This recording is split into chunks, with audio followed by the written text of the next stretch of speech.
വചനജായ വചനജായ വചനജായ വചനജായ. ഭൂമി, ജലം, ആകാശം, വായു, അഗ്നി, 5 ഘടകങ്ങളുടെ സമ്മേളനമാണ് ഈ മനോഹരമായ പ്രപഞ്ചം. ഇതിൽ ഏതെങ്കിലും ഒന്നിൻ്റെ താളം തെറ്റൽ മഹാദുരന്തത്തിന് വഴിയൊരുക്കുന്നു. മനുഷ്യരുടെ വിവേചന ബുദ്ധി ഇല്ലാത്ത ഭൂമിയെ ചൂഷണം ചെയ്യുന്ന പ്രവർത്തനങ്ങളാണ് ഇപ്രകാരമൊരു സാധ്യതയ്ക്ക് വഴിയൊരുക്കുന്നത്. അതുകൊണ്ട് തന്നെയാണ് പ്രകൃതിക്ഷോഭത്തിലൂടെ, വെള്ളപ്പൊക്കം, ഉരുൾപൊട്ടൽ, കടൽക്ഷോഭം എന്നിവയിലൂടെ ദുരന്തങ്ങൾ നാം അനുഭവിച്ചിട്ടുള്ളത്, ഇപ്പോഴും അനുഭവിക്കുന്നത്. അതുകൊണ്ട് ഭൂമിയെ സംരക്ഷിക്കുക എന്നുള്ള ആ ഒരു ഉത്തരവാദിത്വം മനുഷ്യരായ ഞാനും നിങ്ങളുമൊക്കെ ഏറ്റെടുക്കേണ്ട ഒന്ന് തന്നെയാണ്. വിവേചന ബുദ്ധിയില്ലാത്ത ആലോചനകളും വാക്കുകളും പ്രവൃത്തികളുമൊക്കെ ഉടലെടുക്കുന്നത് നമ്മുടെ ഓരോരുത്തരുടെയും ഹൃദയത്തിൽ നിന്നാണ്. അതുകൊണ്ട് തന്നെ ഹൃദയത്തെ സംശുദ്ധമായിട്ട് സൂക്ഷിക്കുക എന്നുള്ളത് മനുഷ്യരായ എൻ്റെയും നിങ്ങളുടെയും ഉത്തരവാദിത്വമാണ്, കടമയാണ്. ജർമ്മൻ മിസ്റ്റിക് മെയ്സ്റ്റ് എക്കാർട്ട് ഇപ്രകാരം പറയുന്നുണ്ട്: നീ എന്ത് ചെയ്യണമെന്ന് കുറച്ച് ആലോചിക്കുകയും നീ എന്തായിരിക്കണമെന്ന് കൂടുതൽ ചിന്തിക്കുകയും വേണമെന്ന്. മനോഹരമായ ഒരു ആശയമാണ്. നന്മ നിറഞ്ഞ ഹൃദയത്തിൽ നല്ല മനുഷ്യരിൽ നിന്നും നന്മയുടെ പ്രവൃത്തികൾ മാത്രമേ ഉണ്ടാവുകയുള്ളൂ, നല്ല ചിന്തകൾ മാത്രമേ ഉണ്ടാവുകയുള്ളൂ. അതുകൊണ്ട് ഹൃദയം തന്നെയാണ് എല്ലാത്തിൻ്റെയും ഉറവിടം. ഹൃദയത്തെ സംശുദ്ധമായിട്ട് കാത്തു സൂക്ഷിക്കുവാനായിട്ട് എനിക്ക് നിങ്ങൾക്ക് സാധിക്കണം. യേശുനാഥൻ ആന്തരികതയ്ക്ക് പ്രാധാന്യം നൽകിയ വ്യക്തിയാണ്.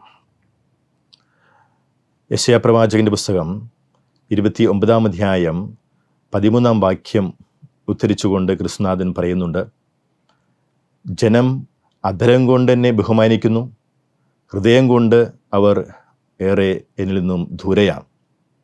ഇന്നത്തെ 3 വായനകളുടെയും പ്രധാന പ്രമേയം ദൈവസ്നേഹവും പരസ്നേഹവുമാണ്. ദൈവത്തെ സ്നേഹിക്കേണ്ടത് കൽപ്പനകൾ അനുസരിച്ചുകൊണ്ടാണ്. യോഹന്നാൻ്റെ സുവിശേഷം 15-ാം അധ്യായം 9-ാം വാക്യം: പിതാവായ ദൈവം എന്നെ സ്നേഹിച്ചതുപോലെ ഞാനും നിങ്ങളെ സ്നേഹിക്കുന്നു. നിങ്ങൾ എൻ്റെ സ്നേഹത്തിൽ നിലനിൽക്കുവിൻ. പിതാവായ ദൈവത്തിൻ്റെ കൽപ്പനകൾ അനുസരിച്ചുകൊണ്ട് ഞാൻ അവിടുത്തെ സ്നേഹത്തിൽ നിലനിന്നതുപോലെ നിങ്ങളും എൻ്റെ കൽപ്പനകൾ പാലിച്ച് എൻ്റെ സ്നേഹത്തിൽ വ്യാപരിക്കുവിൻ. 1-ാമത്തെ വായനയിൽ നിയമാവർത്തന പുസ്തകത്തിൽ മൂശ ഇസ്രായേൽ ജനതയോട് പറയുന്നുണ്ട്: നിങ്ങൾ ദൈവ കൽപ്പനകൾ അനുസരിക്കുവിൻ, അവ അനുസരിച്ച് പ്രവർത്തിക്കുവിൻ. ഈ കൽപ്പനകളൊക്കെ നിങ്ങൾ അനുസരിച്ചാൽ ജനതകളുടെ ദൃഷ്ടിയിൽ നിങ്ങൾ ജ്ഞാനികളും വിവേകികളുമാവും. തുടർന്നും വചനം പറയുന്നുണ്ട്: ഈ കൽപ്പനകളൊക്കെ പാലിക്കുവാനായിട്ട്, നിങ്ങളെ അനുഗ്രഹിക്കുവാനായിട്ട് നിങ്ങളുടെ കൂടെ നിൽക്കുന്നവനാണ് കർത്താവായ ദൈവം. അത്രയ്ക്ക് സമീപസ്ഥനാണ്. ഇത്രയ്ക്ക് കൂടെ നിൽക്കുന്ന സമീപസ്ഥനായ ദൈവം വേറൊരു ജനതയ്ക്കും ഇല്ല. അതുകൊണ്ട് ആ ദൈവ സാന്നിധ്യം അനുഭവിച്ചുകൊണ്ട്, ദൈവ കൽപ്പനകൾ അനുസരിച്ചുകൊണ്ട് ദൈവ സ്നേഹത്തിൽ വ്യാപരിക്കുവാനായിട്ട് നമുക്ക് സാധിക്കണം. വിശുദ്ധ ഗ്രന്ഥത്തിൽ തലച്ചോറിനല്ല പ്രാധാന്യം നൽകുന്നത്, ഹൃദയത്തിനാണ്. ഹൃദയത്തിൽ നിന്നാണ് എല്ലാം പുറപ്പെടുന്നത്. അതുകൊണ്ട് ആ ഹൃദയത്തെ സംശുദ്ധമായിട്ട് കാത്തു സൂക്ഷിക്കുവാനുള്ള ഒരു ഉത്തരവാദിത്വമുണ്ട്. സുഭാഷിതങ്ങളുടെ പുസ്തകം 4-ാം അധ്യായം 23-ാം വാക്യം: നിന്റെ ഹൃദയത്തെ ജാഗ്രതയോടുകൂടി കാത്തു സൂക്ഷിക്കുക, അതിൽ നിന്നാണ് ജീവൻ്റെ ഉറവ ഒഴുകുന്നത്. ലൂക്കായുടെ സുവിശേഷം 6-ാം അധ്യായം 45-ാം വാക്യം: നല്ല മനുഷ്യരുടെ ഹൃദയത്തിൽ നല്ല നിക്ഷേപത്തിൽ നിന്ന് നന്മകൾ പുറപ്പെടുവിക്കുന്നു. ചീത്ത മനുഷ്യർ അവരുടെ തിന്മയുടെ നിക്ഷേപത്തിൽ നിന്ന് തിന്മയുടെ പ്രവൃത്തികൾ പുറപ്പെടുവിക്കുന്നു. അധരങ്ങൾ സംസാരിക്കുന്നത് ഹൃദയത്തിൽ നിന്നുമാണ്.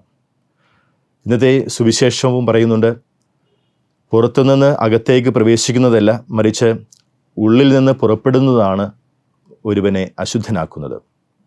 അപ്പോൾ ക്രിസ്തുനാഥൻ ഹൃദയത്തിനും ആന്തരികതയ്ക്കും പ്രാധാന്യം നൽകിയ വ്യക്തിയാണ്. എന്നാൽ പരിസയരും നിയമജ്ഞരുമാകട്ടെ ബാഹ്യമായ ആചാരങ്ങൾക്കും അനുഷ്ഠാനങ്ങൾക്കും പ്രാധാന്യം നൽകിയവരാണ്. അവർ തലച്ചോറിന് പ്രാധാന്യം നൽകിയവരാണ്. അതുകൊണ്ടാണ് അവരുടെ നിയമങ്ങളൊക്കെ തലച്ചോറ് കൊണ്ട് വ്യാഖ്യാനിച്ചത്. ഇവിടെ ഉയരുന്ന ഒരു തർക്ക വിഷയം, ഭക്ഷണം കഴിക്കുന്നതിന് മുമ്പ് കൈ കഴുകുന്നത് നിയമാനുസൃതമാണോ? ഇതിനൊരു പശ്ചാത്തലമുണ്ട്. ലേവ്യരുടെ പുസ്തകം 11-ാം അധ്യായം.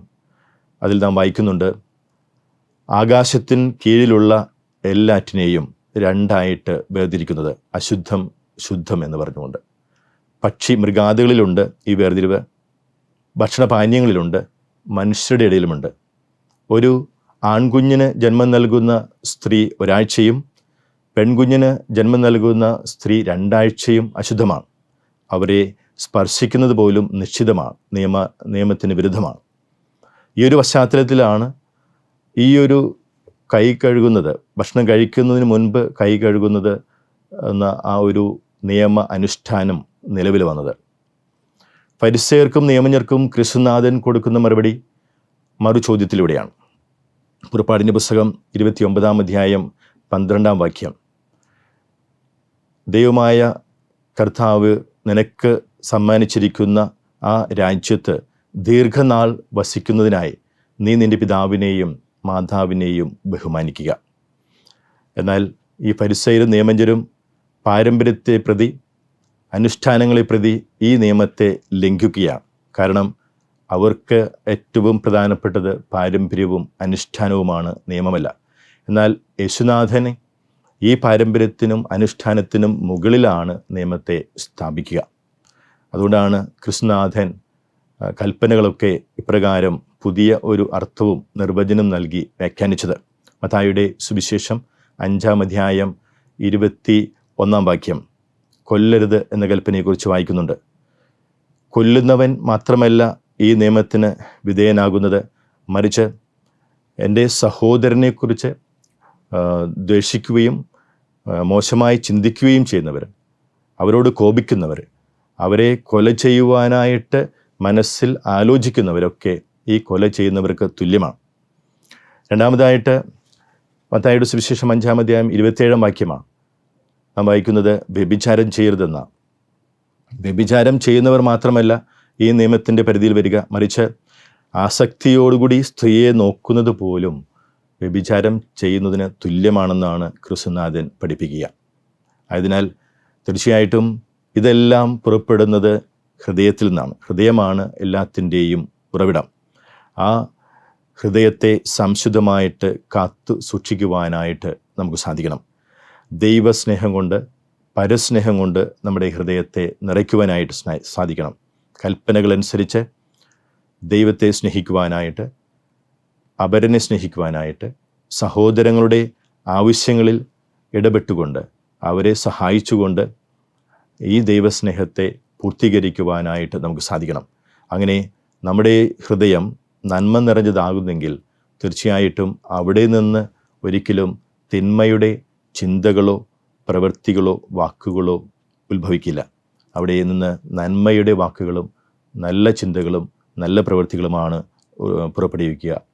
അങ്ങനെ വിവേക ബുദ്ധിയില്ലാത്ത, ഭൂമിയെ ചൂഷണം ചെയ്യുന്ന യാതൊരു ചിന്തയും വാക്കുകളും പ്രവൃത്തികളും ഒന്നും നമ്മുടെ ഭാഗത്തുനിന്ന് ഉണ്ടാവുകയില്ല.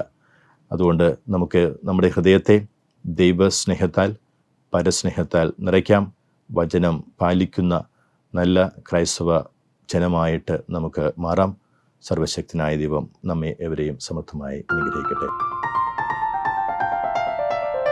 വചനജായ വചനജായ വചനജായ വചനജായ